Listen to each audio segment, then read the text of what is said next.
Hi friends, Telangana DSC social test series ఇది. School assistant, so SGT వాళ్ళకు కూడా use అవుతుంది. బట్ 6th నుంచి ఇంటర్ వరకు ఉంటుంది ఇందులో. సో చిన్న లెసన్ ఇది. సో 2 minutesలో అయిపోతుంది నాకు తెలిసి. చూద్దాం. సరైన దాన్ని గుర్తించండి. సాధారణంగా మహిళా కూలీలు రోజుకి 100 నుండి 130 రూపాయలు సంపాదిస్తారు. కరెక్ట్. పురుషులు రోజుకి 200 నుండి 250 రూపాయలు సంపాదిస్తారు. So correct. ప్రభుత్వ పథకాల్లో పురుషులు స్త్రీలు ఇద్దరికీ సమానంగా రోజుకి 150 రూపాయల కూలీ ఉంటుంది. కరెక్ట్. భవన నిర్మాణాల్లో కూలీ రేట్లు ఎక్కువ, కానీ ఇలాంటి పనులు చాలా తక్కువ. కరెక్ట్. సో దీనికి సరైన ఆన్సర్ పైవన్నీ. తెలంగాణలో సుమారు ఇన్ని గ్రామీణ కుటుంబాలు వ్యవసాయ కూలీలుగా ఉన్నాయి. ఆన్సర్ 2/5 వంతు గ్రామీణ కుటుంబాలు వ్యవసాయ కూలీలుగా ఉన్నాయి.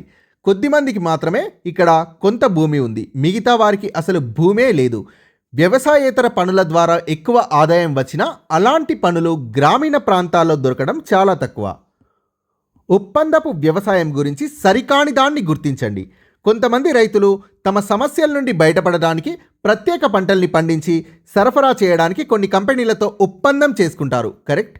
ఈ పద్ధతి విస్తృతం కానప్పటికీ తెలంగాణలోని కొన్ని ప్రాంతాల్లో వరి, జొన్న, వేరుశెనగ, పత్తి, సోయా చిక్కుడు, ఆయిల్ ఫామ్, కొబ్బరి, ఉసిరి, మిరప, దోసకాయ వంటి పంటలు పండించడానికి రైతులతో కంపెనీలు ఒప్పందాలు చేసుకుంటున్నాయి. కరెక్ట్. ఒప్పందపు వ్యవసాయంలో రైతులు పాటించాల్సిన ప్రత్యేక నిబంధనల్ని, పద్ధతుల్ని కంపెనీలు నిర్ణయిస్తాయి. ఆర్థిక సాయాన్ని కూడా అందిస్తాయి. కరెక్ట్. కోతలు కోసిన తర్వాత కంపెనీలు ధరల్ని నిర్ణయించి సరుకు కొనుగోలు చేసి పెట్టుబడుల్ని తిరిగి తీసుకుంటాయి. సో ఇది కాదు. సో సరికానిది ఆప్షన్ 4. కోతలు కోసిన తర్వాత కాదు, కోతలు కోసిన తర్వాత ముందుగానే నిర్ణయించిన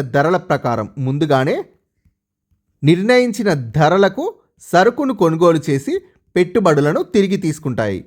సో కంపెనీలు ముందుగానే ధరలను నిర్ణయిస్తాయి. సో కోతలు కోసిన తర్వాత ఈ ముందుగానే నిర్ణయించిన ధరల ప్రకారం సరుకుని కొనుగోలు చేసి పెట్టుబడులను తిరిగి తీసుకుంటాయి.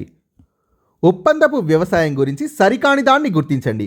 కంపెనీలు పెట్టుబడులు పెట్టడానికి ముందుగా నిర్ణయించిన ధరలకు కొనడాన్ని చాలామంది రైతులు వ్యతిరేకిస్తున్నారు. సో ఇది రాంగ్. సో సరికానిది ఆప్షన్ 1.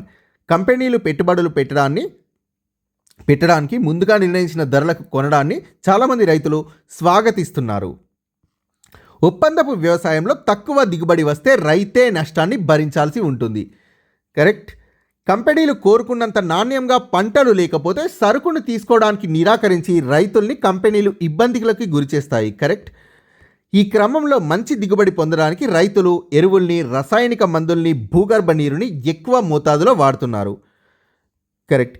ఇది భవిష్యత్తులో భూగర్భ జలవనరులు తగ్గడం, భూమి సారం తగ్గడం వంటి అనర్థాలకు దారితీస్తుంది. కరెక్ట్. సో ఇందులో సరికానిది ఆప్షన్ 1 ఆన్సర్. తెలంగాణలో ప్రతి 5 రైతుల్లో చిన్న రైతుల సంఖ్య ఆన్సర్ 4. తెలంగాణలో ప్రతి 5గురిలో 4 చిన్న రైతులే. వారికి సొంత భూమి చాలా తక్కువ. నీటిపారుదల వసతులు ఏమాత్రం ఉండవు. వీళ్ళకి అప్పు చాలా అవసరం ఉండి పెద్ద రైతులు బ్యాంకులు, వడ్డీ వ్యాపారులు లేదా దళారుల దగ్గర అప్పు తీసుకోవడం వల్ల తమ పంటల్ని తక్కువ ధరలకే అమ్మే విధంగా ఒత్తిడి ఉంటుంది. ఆర్థిక అవసరాలకు కూలీలుగా కూడా పొలాల్లో వీరు పనిచేయాల్సి వస్తుంది. తెలంగాణలో వ్యవసాయ రంగంలో వస్తున్న మార్పుల గురించి సరికాని దాన్ని గుర్తించండి. కాలం గడుస్తున్న కొద్దీ తెలంగాణ వ్యవసాయ రంగంలో మార్పులు వస్తున్న వరి ప్రధాన పంటగా ఉంది. కరెక్ట్. ఆహారపు పంటలైన రాగులు, జొన్న, మొక్కజొన్నల స్థానంలో వాణిజ్య పంటలైన పత్తి, చెరకు, వేరుశెనగ, పసుపు, మిరప వంటివి పండించడం ప్రారంభమైంది. కరెక్ట్. ఈ పంటలన్నింటికీ విత్తనాల కొనుగోలు, నీటి సరఫరా, మందులు, ఎరువులు వంటి వాటికి పెద్ద మొత్తంలో పెట్టుబడి అవసరం. దీనికోసం రైతులు అప్పులు తీసుకుంటున్నారు. కరెక్ట్.